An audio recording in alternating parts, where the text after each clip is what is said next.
Hello, I'm John Butler, Investment Director at Fortune and Freedom, and I'm joined in this video today by my colleague Nick Hubble, who has recently written a very interesting paper suggesting that some things that have happened here over in the UK are going to be crossing the pond and possibly also happening in the United States.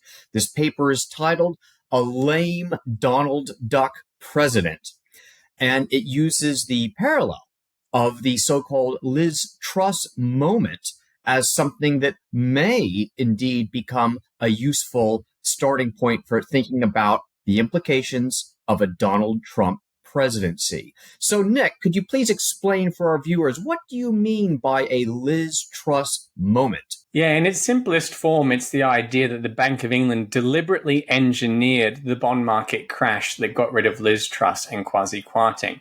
So I'm sure everyone will remember the September 2022 action in the bond market that caused Kwasi Kwarteng first to resign, but then also Liz Truss.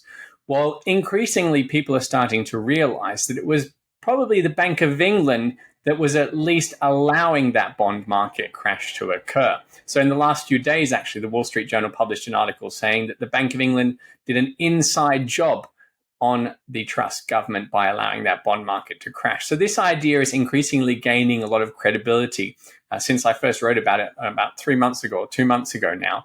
Back then, everyone laughed at the idea and everyone was ridiculing Liz Truss for claiming that the Bank of England governor had effectively fired her. But slowly that idea is starting to get a lot of traction. What hasn't happened yet is people wondering, well, if they can do this to Liz Truss, is there anyone else they might be doing it to in the future? And doing a bit of research will show you that actually that's how they dealt with the Greek government in 2015, back when they held a referendum against austerity. Well, in the end, that referendum was ignored using much the same techniques that Liz Truss faced. And of course, it happened in 2018 with the Italian government as well. That Italian government wanted to also cut taxes and try and grow its way out of debt. But the central bankers at the European Central Bank had other ideas, and they engineered several bond market crashes to try and undermine the Italian government. So the UK is just the latest example of central bankers either causing or allowing bond markets to crash in order to put pressure on governments to change their policies. And I'm arguing in this piece of the Fleet Street Letter that Donald Trump is next.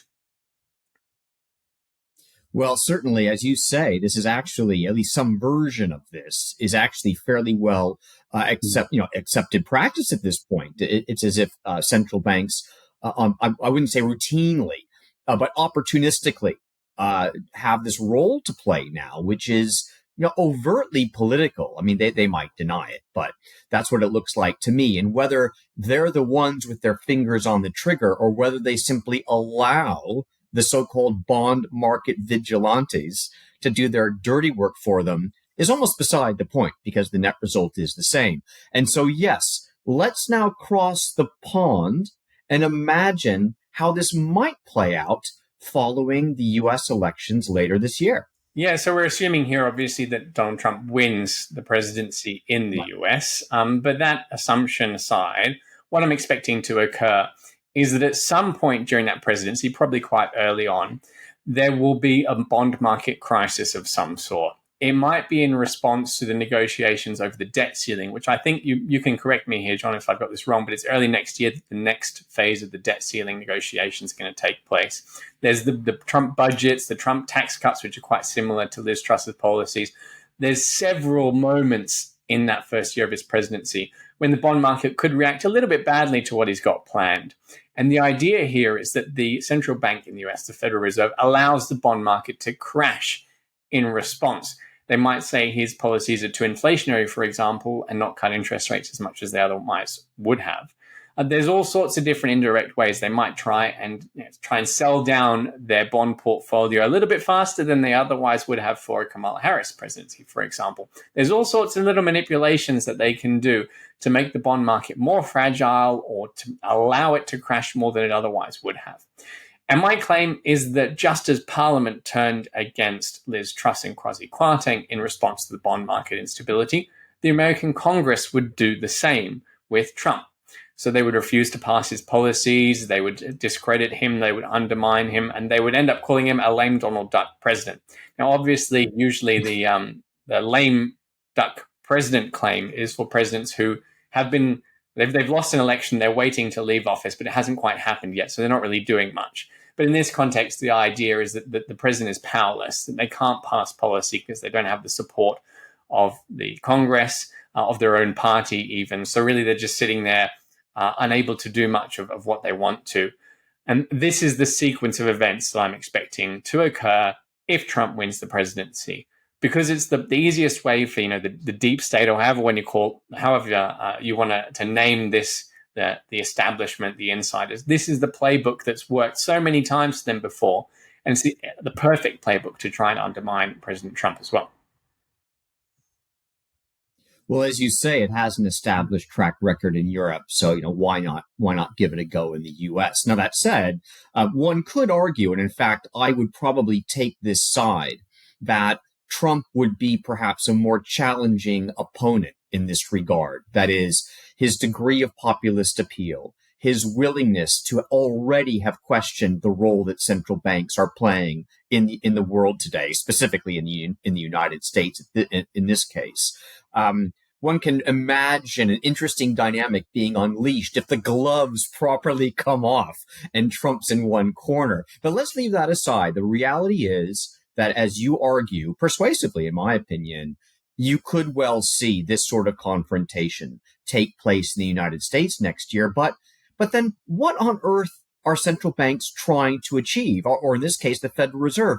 What's the point?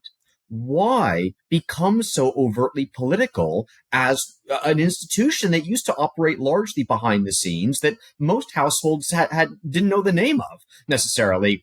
Why are they getting so aggressive here? What's the point? What's the goal? What purpose does it serve?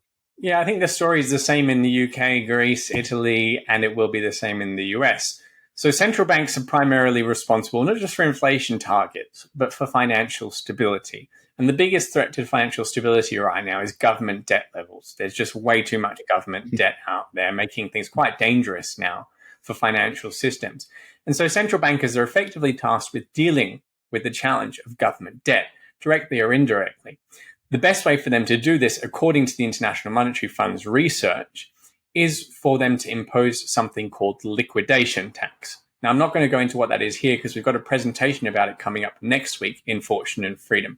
But the idea here is to try and engineer a cut in the debt to GDP ratio of different countries, of different governments. And the way that is done requires the government to cut back spending, not under austerity levels, but just not to, continue to have this massive deficit that is charging the debt to GDP ratio higher and higher and higher each year. They need governments to keep spending under control. And as central bankers see it, governments like Liz Truss's and Donald Trump's, they want to spend more, they want to tax less, they want to try and grow their way out of debt. That doesn't really work in central bankers' minds. And so what they want instead is basically what Sir Keir Starmer's doing in the UK. They want tax hikes and sort of try and keep the fiscal side quiet, while they allow the liquidation tax, which is on the monetary policy side of things, to do the heavy lifting, to do the hard work. And actually, there's a part of me here that agrees with this. Austerity isn't going to work anymore, right?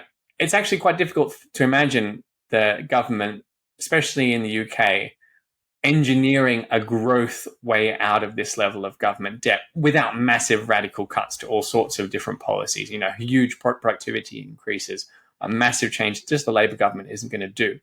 So the politically realistic version here is that we are going to have to use liquidation tax. That's what worked after the Napoleonic Wars. That's what worked after World War I and II. And that's what's going to work after this pandemic and the financial crisis of 2008 as well. So I'm not saying I'm agreeing with them, but you can understand why they're doing this in the way that they are. And as far as they see their task of implementing this liquidation tax, it makes Donald Trump and Liz Truss and people like that their enemy. And so central bankers see it as their duty almost to do this, to impose this liquidation tax, to try and pay down government debt levels so that they can restore financial stability via a lower debt to GDP load. Right. And in their own minds, they might argue that this is good for society as a whole.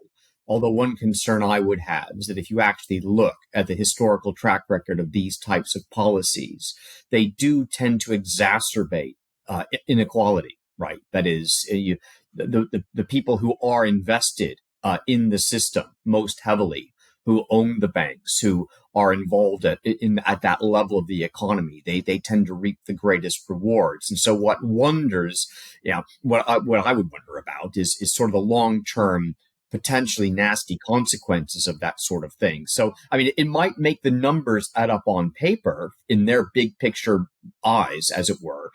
But if you look at more detail of the damage it might do to society, it could leave a pretty devastating picture in its wake.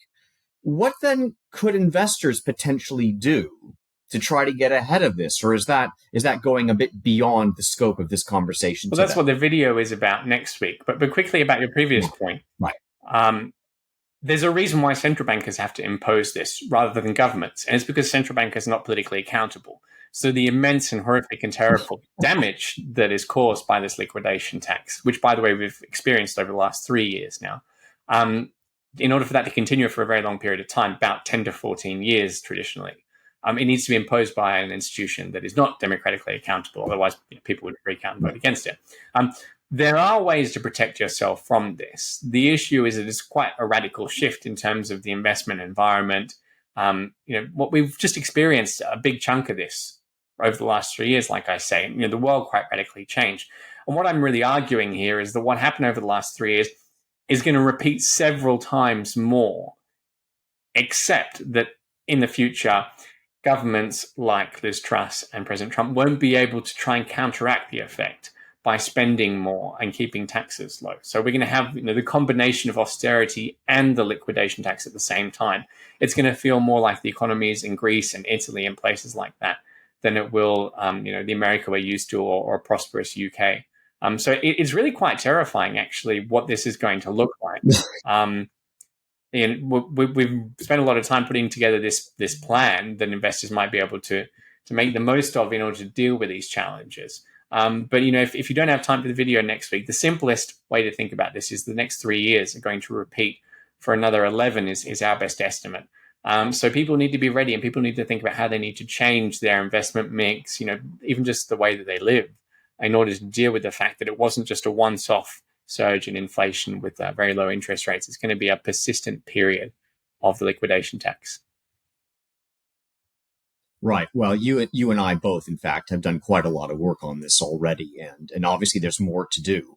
But certainly, all of your insights remain very, very much appreciated in light, especially of developing events, not only on this side of the Atlantic, but potentially the other side of the Atlantic. I mean, let's not deny that what happens in the United States economically and politically remains extremely relevant for what happens in the UK. And UK investors, as a result, should keep a close eye on it, as indeed you have been doing. So thank you very much for your thoughts on this, Nick Hubble. I very much look forward to seeing the video presentation released next week.